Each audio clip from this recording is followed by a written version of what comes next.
Jason from GameRave.com, and this is Pause Mode. So after covering Bubsy 3D on the PlayStation, I wanted to find something of equal parts scorn and guilty pleasure. With careful consideration and systematically whittling down the competition, our newest victim is Mega Race on the Sega CD. Mega Race started life off as an MS-DOS game. Developed by Cryo, who previously had released Dune on the Sega CD, Mega Race is a full-motion video game where you race against other drivers in order to take down futuristic car gangs. All of this takes place inside a virtual simulator, as the game likes to remind you damn near every 8 minutes. Speaking of cinemas, we'll start there. Mega Race has essentially become a minor internet celebrity thanks to the hilariously cast and B-roll dream Christian Eriksen. Playing the game's only real character and TV show host Lance Boyle, he guides you through the races and rivals in the virtual world. Christian clearly earned the six-pack of beer and beef jerky he was paid in, as he is all over the game and gives it his best B-movie performance.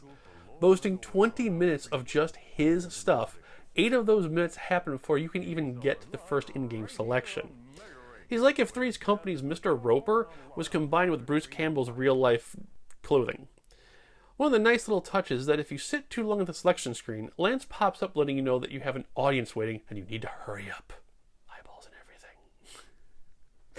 Once you get to the game, however, there's a serious mega bummer. The game's visuals have been almost completely compressed into a monochromatic disaster.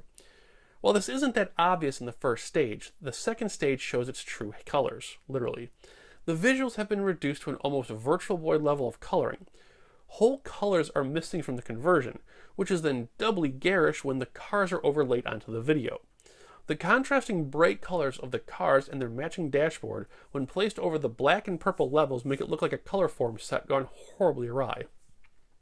There are 14 stages across 5 cities in-game, but I can't show you that much because I can only get to the second stage of the video. Had it just been about taking down the enemy cars, I'd be fine. However, you also have a time limit by way of lap turns and have to fight with or against power-ups on the track. These can range from speed changes, point losses or gains, and other options. Like the rest of the video footage, the icons are too close in color to each other. You'll be driving over the wrong icons or even not even sure what you're driving over for the first few minutes of play on each new track you get to. Once you can get past that disaster, however, you realize it's not really a racing game since the FMV is always the same. It's essentially a memory game where you need to remember where not to drive and how to conserve your ammunition. This wouldn't really be that bad, except the entire game is one and done. That's right, one life. There's no continues, no second chances, nothing. If you lose, it's back to the beginning of the opening credits loop. This means you get to sit there and skip 6 times every time you lose. I skipped the same 4 movie sequences more than I shot the same 4 cars in the first level. If you're going to attempt this, make sure you have at least save at the car select screen every time you race. Otherwise, you get to button mash parade and have to redo everything all over again. As crazy as it sounds, Mega Race had enough of a following that it spawned 2 sequels, but after 30 seconds of looking over them, it was clear they just couldn't capture the original cheeky B-movie quality from the original. That said, let's get to collecting for them. From a console standpoint, the original is available on the 3DO and of course the Sega CD. The 3DO version's price is a sort of flux. The last known sale of a complete copy was about $60. Scalpers, however, have regretfully cornered the market on it and are now trying to sell it for $100+.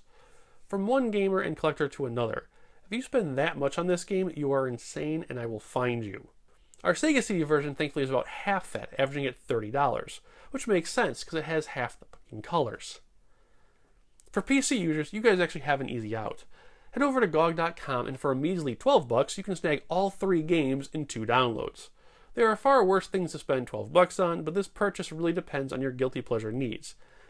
I'm fine with the Sega CD version, and all its glorious 3 colors. Alright guys, that does it for this week. Have a great weekend. I don't know if there'll be a Game Rave TV next week because of the holiday, but I'll see what I can do. Otherwise, be safe, laugh, and game on. Take care, you guys. Have a great one.